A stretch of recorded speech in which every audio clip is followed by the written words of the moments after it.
Good morning. I'm Steve Weber, and this is the American Gumption Morning Show being broadcast here on Spirituality Gone Wild. It's Monday, September 14th, and welcome to today's show. It's going to be a short show. There's no guest scheduled, and I'm just going to do a movie life lesson, and I'm going to tell a story about a friend of mine, a childhood friend who I reunited with after 40 years. And then shortly after really the reuniting, he left us. He transitioned into the afterlife or the before life. And so anyway, Michael Ty was a childhood friend, and he passed away at the end of 2019. And so today I want to talk a little bit about that and how the effect that he had on me and the influence 40 years after we were childhood friends. So, all right. So that'll be coming up in just a minute. I want to let you know that tomorrow I will have a guest. Danielle Hamlet will be on the show, and we will be talking about this book here.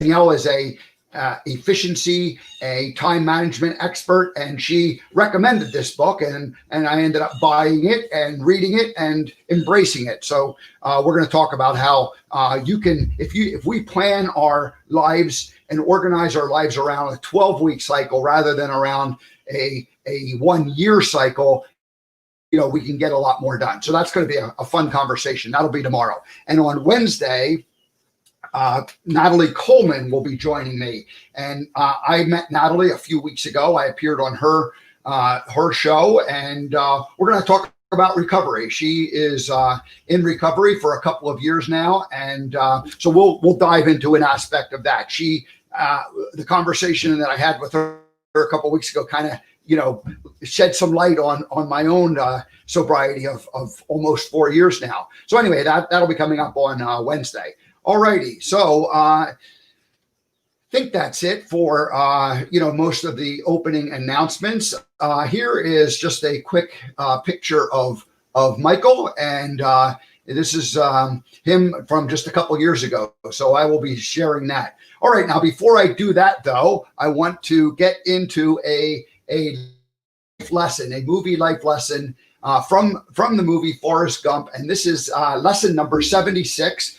So what happened was 2019, last year in the spring, I did a countdown of the 94 best movie scenes and life lessons from the movie, started at the end of March and went all the way to July 6th, which was the 25th anniversary. So this is titled A Voice from the Past, and it's movie life lesson number 76 as I identified last year.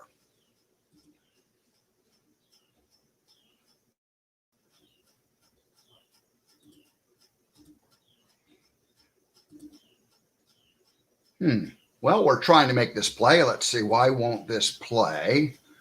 Not really sure what's going on here. Thought it was actually tried to do something a little different. Have to refresh that screen. Let's see if that'll help us get this thing going. That's not working. All right. Well, maybe we're not going to do life lesson number 76 today. I don't know about that. Let's go ahead and let's do a quick abandon on that. I'll just tell you what it was about. So A Voice from the Past is when Forrest Gump walks out of the TV studio where he was on the Dick Cavett show in New York City, and Lieutenant Dan is out there in his wheelchair, and he's got the long hair. It's the first time we see Lieutenant Dan since we saw him in the hospital when he was first injured and lost his legs. And now we see him sitting in a wheelchair, and he's got the long hair, and he's smoking cigarettes, and he looks disheveled. He doesn't look healthy. And we find out that he's been, exercising his arms, consuming lots of alcohol, and not really living a very life in New York City. And but Forrest initially is very happy to see him, and then Lieutenant Dan is reprimanding him and calling him an idiot and not being very nice of a friend. And then he ends up sliding down the ramp. There's snow on the ramp in the wheelchair. He loses control. We hear a crash. Forrest runs down and helps his friend. In the next scene, we see him pushing Lieutenant Dan across the street in New York City, and they get reunited. And Forrest stays with him for a couple of days through the holidays, and they get reacquainted. And what we learn at that time is that Lieutenant Dan's living in a very dark space. He's not very happy. He obviously losing his legs greatly affected him, and almost being killed. And he had a destiny. He was supposed to be killed, but he wasn't. So anyway, he's a bitter man at this point. He's drinking. He's not very happy.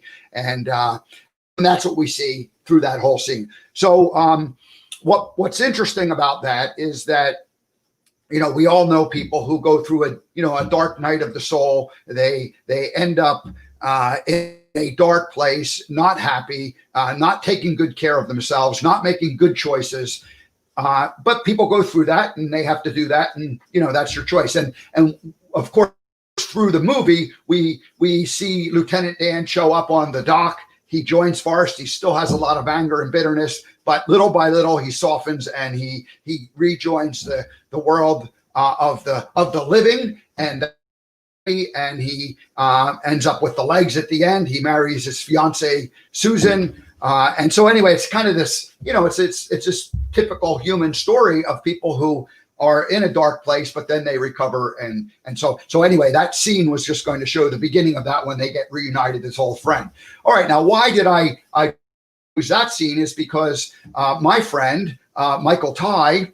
Let's see, we're going to change just the banner here. Give me just 1 second. We'll add that up there. So yeah, Michael and I grew up in Southampton, Pennsylvania, and we became friends at age 11 when I had a paper out, and the papers would get delivered by a truck and dropped off at a place, and the place that they were dropped off at was Michael Ty's house. And so, but Michael and I knew each other from school also. And so, but it was at that point when I started to see him on a regular basis, going to get my papers to deliver them on a daily basis. We became friends, and for about a 5-year period, we were really good friends, best of friends, and saw each other every day. And our lives became very much intertwined. So at age 11, we were in 6th grade, 7th, 8th, and then into the beginning of high school.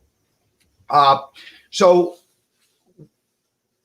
that what happened was we had Michael ended up attending school at the public school. I was at the Catholic school, and we kind of drifted apart. He found a new circle of friends. I found other friends, and while we still were neighborhood friends, and we just naturally life goes on and you drift apart.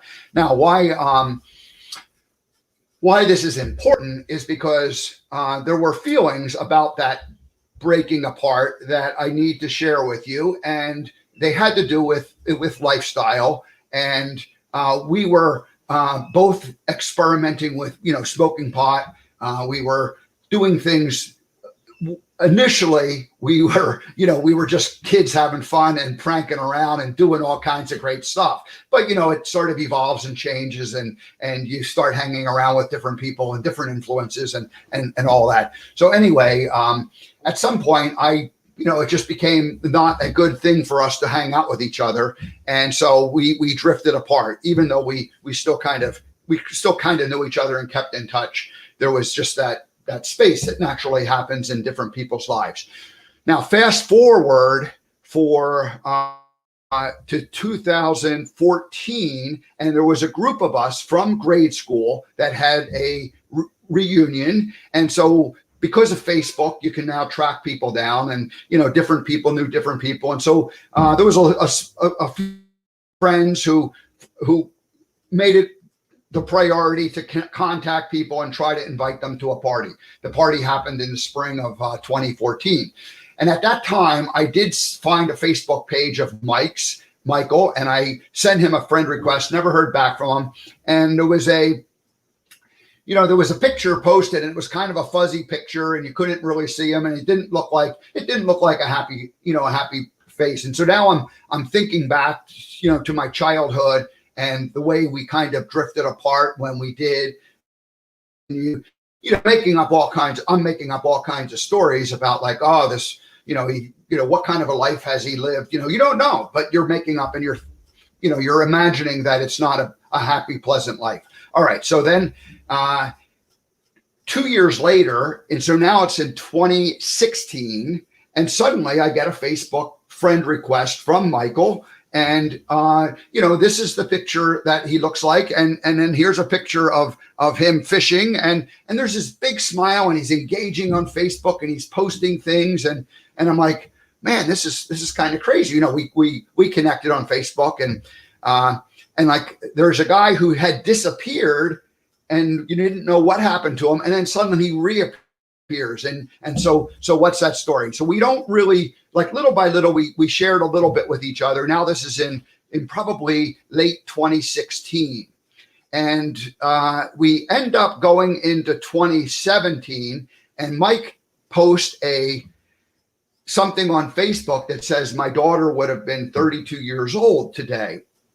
And I realized at that point that here I am thinking about Michael as this 16, 17, 18-year-old kid that I remembered. And suddenly I'm realizing that here he is, a 60-year-old man who had a daughter who would have been in her 30s had she lived. I don't know the story about that. And so anyway, at that point, I sent him a message, and I said, I think we should talk.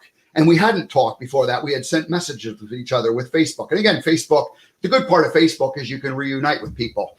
So anyway, we reunited, like I said, and then we actually spoke on the phone, and I said, hey, Mike, I know that you, you posted about your daughter, but I don't even know that story. And he told me, and of course I shared with him some of those thoughts that I had about, gee, I was thinking of you as a 18-year-old kid, and here you are, a 60-year-old man who has 3 healthy adult children, but had also, turns out, lost his first 2 children were born, but only lived one for a few months and one for like a week. And so it's like, oh my gosh, this is a tragic story, and you're hearing about this and you're wondering. So you're imagining now suddenly, oh my gosh, how can I think about a guy as an 18-year-old kid when he had all these life experiences that I didn't know about? So anyway,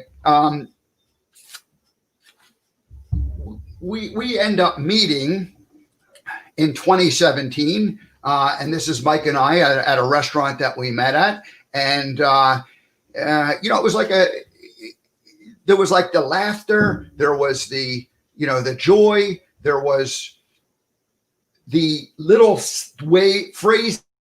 He had said things that like came like rushing back to me, and I remembered them all, and I had forgotten those things because you forget these things 40 years later. And so here, so now suddenly I'm reunited with my friend after 40 years, and I'm realizing that he's this, he's the same person, and then he's a completely different person because he's had all this whole life that he's lived. And so anyway, it was just kind of a really profound influence on me. So what did I learn from all of this? We make judgments about people, and we kind of frame them, and we believe that they're the same people that we remember them being. And what I ended up having to do was forgive myself for living with judgment for all that time that really was not serving me very well. And so I looked at that and I went, oh my gosh, here I've been judging people all my life. Here I was judging Michael, and yet I didn't know and I didn't understand. Well, it turns out that Michael ended up going through the 12-step program, getting sober in 2016, sometime in the spring of 2016. We reunite at about the middle to end of 2016.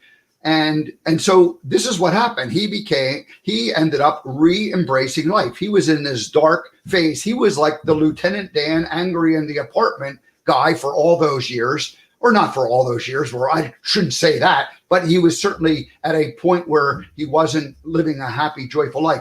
Suddenly he reemerges and he's got joy back in his life and he's happy again. And I'm seeing this and I'm witnessing it. And I ended up giving up alcohol in December of 2016. So probably about 8 or 9 months after Michael gave it up. And I like to think that that's one of those influences on me that said, hey, you know what? It's time for me to go ahead and make this change. I had been contemplating this for years and years and years, just thinking, gee, I had this habit of drinking beer every day. This is not a good thing. And so anyway, so we ended up sharing that in common. We met, and over the years, we got to know each other. Now, fast forward to last year, I leave Montana at the beginning of October. I spend a couple of weeks in Kansas City visiting a family, a brother and sister-in-law. Stayed there for a while. And then I'm going to drive from Kansas City into Pennsylvania. And it's, I'm hauling a trailer. And so I thought, gee, I could make it in 2 days if I really push it. But here, Michael and Diane, and let me just show a picture of Michael and Diane. Here they are. So Michael and Diane are living out in the Pittsburgh area, or at least in Western Pennsylvania. And so I contact them and said, hey, I'm passing through. Would it be possible for me to stop and spend the night and visit with you guys? And so they willingly embrace that. But here's the coincidence, except there are no coincidences, right? Everything is connected with each other. We end up, it turns out that Michael has to go to Philadelphia, and he didn't drive. And so he was going to take the bus back, but he needed to travel on the exact same day that I was going to be traveling the last leg from Western Pennsylvania over there. So it became obvious that Michael could just ride with me in the truck, and we'll just get over to the Philadelphia area. So I stop and I visit with them in Ford City, Pennsylvania, spend the night. We have a nice visit together. And the next morning, Diane goes off to work, and Michael and I eat breakfast and relax a little bit. And then we jump in the vehicle and we start driving across. So we spend the day together, and we, of course, got to, again, now for the second time. The first time I had reunited with Michael was when we had lunch in Pennsylvania in 2017. And so now it's like 2 years and a few months later, and we're spending the full day in the vehicle driving across the state. So we talk about all kinds of nifty things, and we talked about our sobriety. We talked about the the dark phase that Mike had been in. I talked about my own phase where I was not living to my full potential. And so, we had a lot of common, a lot of parallels where we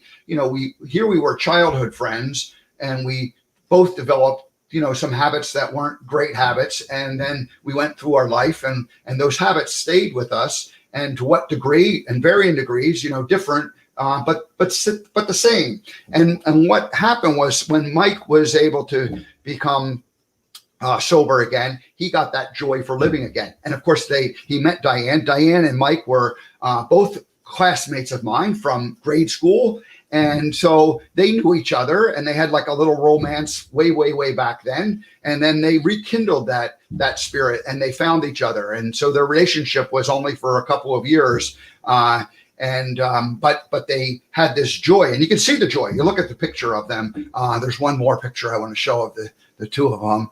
Here's a picture of them at a ball game, and Diane was a Pittsburgh fan, and Mike was the Phillies fan, and so there was a rivalry of Pittsburgh and Philadelphia. But it was obviously it didn't keep them from being excellent friends and soulmates. So anyway, so here it is in late September, to almost 1 year ago to the day. A couple of weeks it'll be 1 year. And we spend that day together. I drop Mike off, say goodbye, and that was the last time I was going to see him. And so now we're in November, and I get a message from Diane, early November, and I get a message from Diane that says Michael's having some surgery. he would appreciate a call. And so I thought, great, I'll check in with him tomorrow or whatever, something like that. So I call and I leave a message.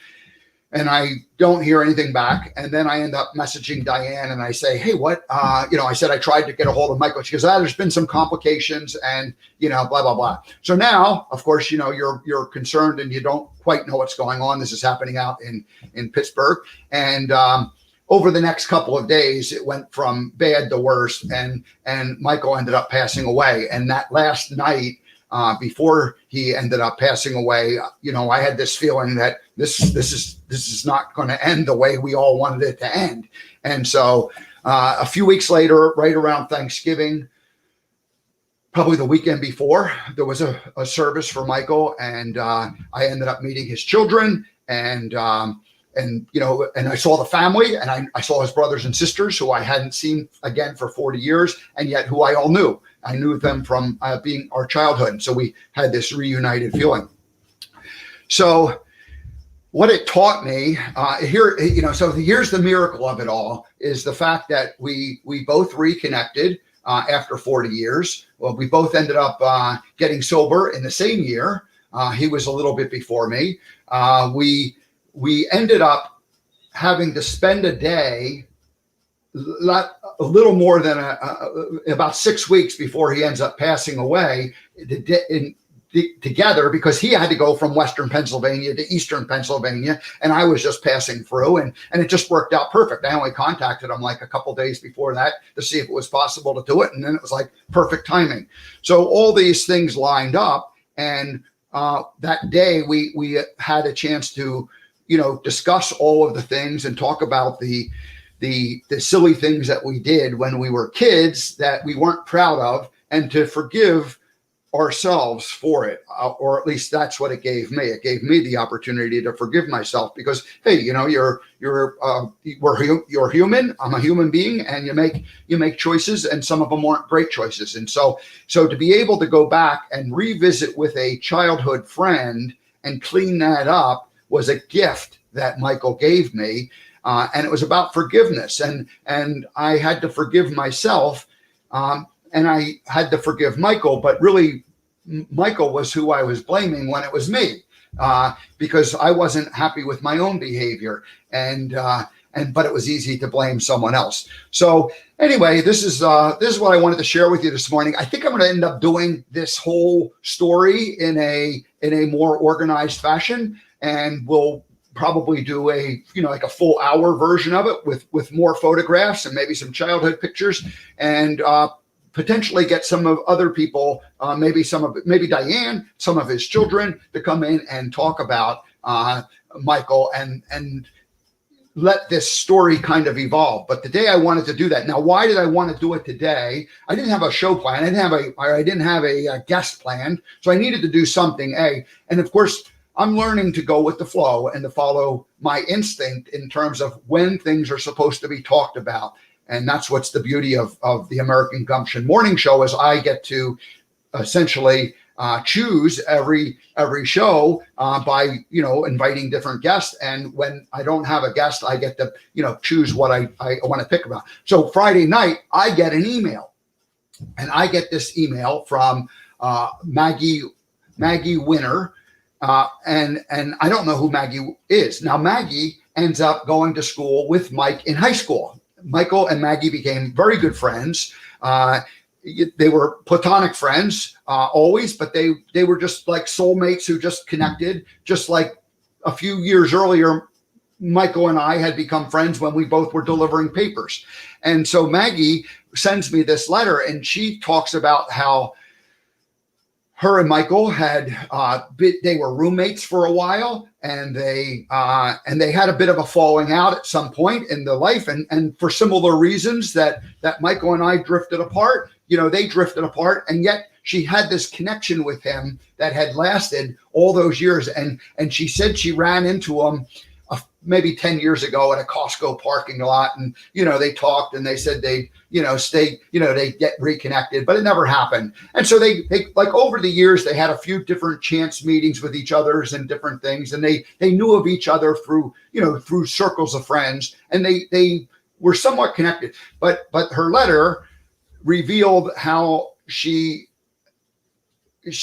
always had this feeling of wanting to reconnect with Michael and to understand, like, kind of clean up the past, because there was such a strong bond from that, that early high school years, when people, form bonds that last for lifetimes.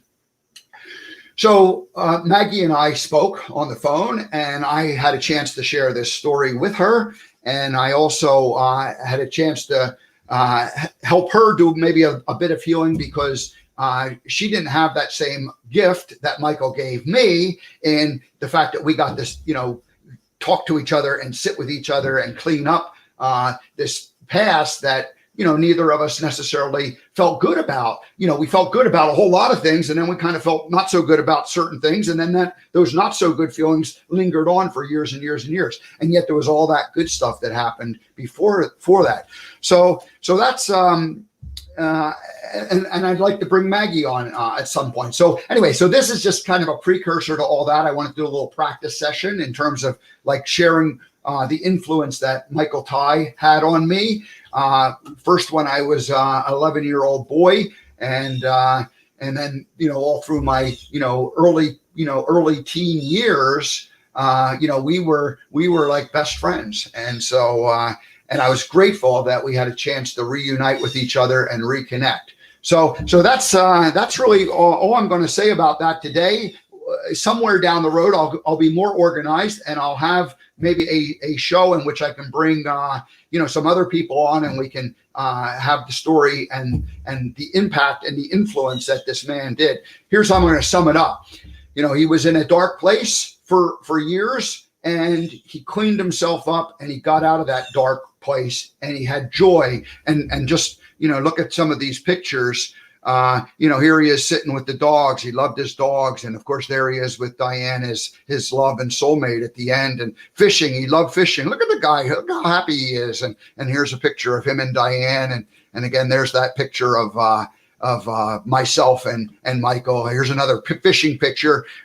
He was a big Grateful Dead fan. And he was a friend who I loved as a child, and who I was separated with for 40 years. And then I had an opportunity to reconnect with him. And it was a special gift that I was given, that we were able to reconnect again in those last couple of years. This is like a 3-year story, right? This whole thing is a 3-year story. And here he is gone out of our lives here on Earth in this time and space. So anyway, that's the story of Michael Ty and the influences he had on me. I'm grateful to you, Mike. Love you, and I'm grateful that you were my friend for a long, long time, and that we had the chance to rekindle that friendship. And I had a chance to meet your children and get to know them. And so you left quite a legacy. So I want to just say thank you very much. Alrighty, well, that's it for today. We'll come back tomorrow. We're going to do the interview with Danielle Hamlet on the 12-week year, and on Wednesday we'll have Natalie Coleman, and she'll share part of her story of recovery, and we're going to go deep on a particular aspect of that whole recovery. So recovery is a bit of a theme here on the morning show. As you can see, it's about taking your life and making it better, even when you're not in a good place. It's never too late to turn it around. Lieutenant Dan, it was not too late for him to turn it around. So things can change in an instant. It's not easy, and it takes some hard work. And that's I think all I'm going to say about that. So, all right, well, have a great day, folks. We'll see you tomorrow.